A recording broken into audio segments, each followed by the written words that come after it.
Big week here on the network. NFL draft. We've got it here on TSN. Caleb Williams expected to go first overall to the Bears, and after that, who knows? First round Thursday, 7 Eastern, 4 Pacific.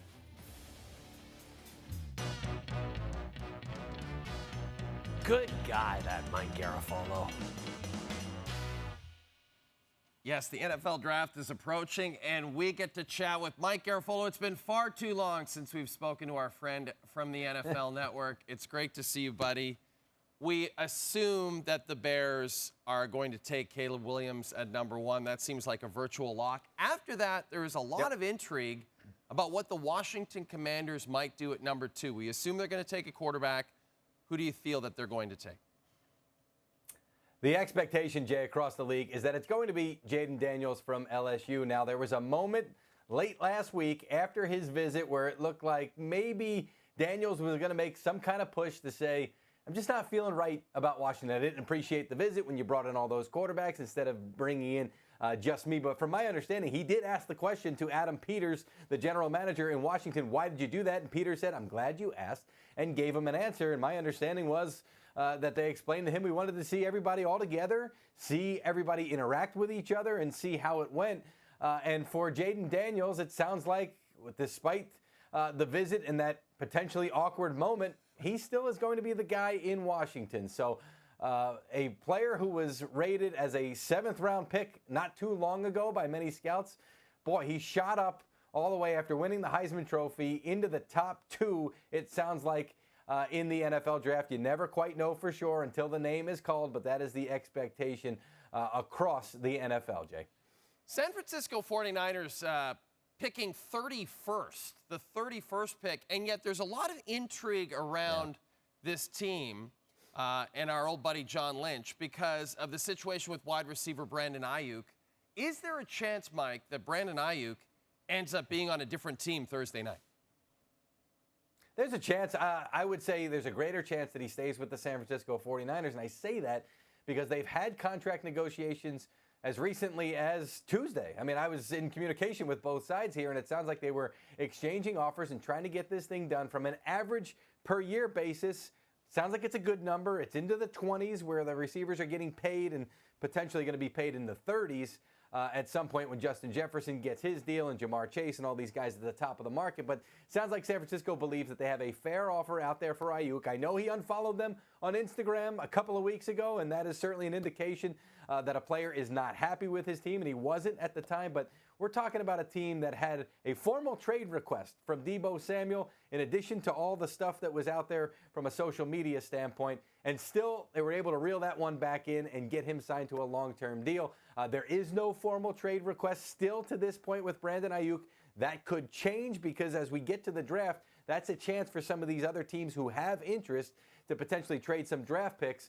So I would say it's going to be a key 36 hours or so leading up to the draft here to see if the Niners and Aiyuk can come together. If not, then that trade scenario you talked about, the percentage starts to go up a little bit.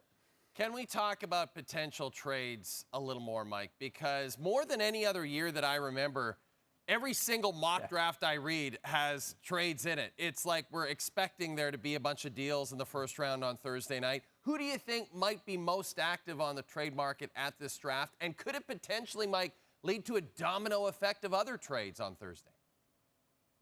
It could, but I'll start by saying if you had asked me a couple of months ago if the Commanders were going to pick at 2 and the Patriots were going to pick at 3, I'd say no way. At least one of those teams is going to trade out because it's new regimes that like to a lot of times collect draft capital.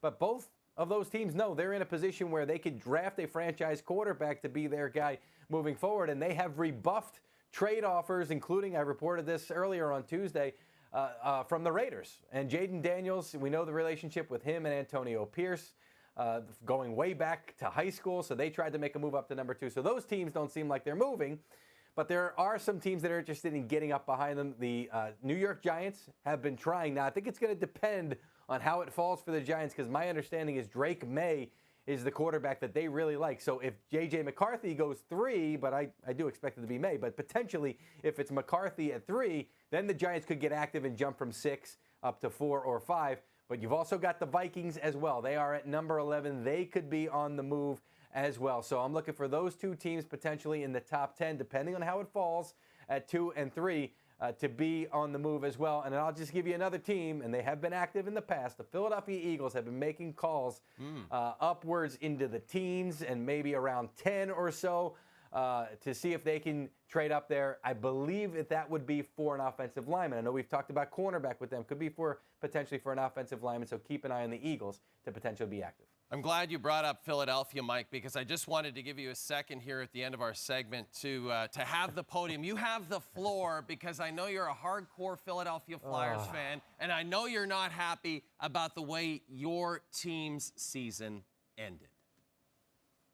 But we talked in September or October, whenever we talked, and I said, Jay, it's going to be a long season for my guys. And if you had said to me then that they were going to be on the cusp of a playoff spot on the night of the 82nd game, I'd say, give it to me, man. That's a successful season. But the way that they fell apart down the stretch, and then you got Tortorella saying, well, we've got guys that we're figuring out who's built for these games and who's not built for these games. This time of year, it's a different caliber of hockey. They were playing non-playoff teams. You got to win those games. If they were playing the elite teams of the NHL and losing to them instead of losing 9-3 to Montreal and dropping a game to Chicago, then I'd say, okay, it's a little bit different. But they just one of those games here or there, and they're in it instead of losing to the teams that like them are not playing right now. You got me going, especially on a night where Bobrovsky's making ridiculous saves.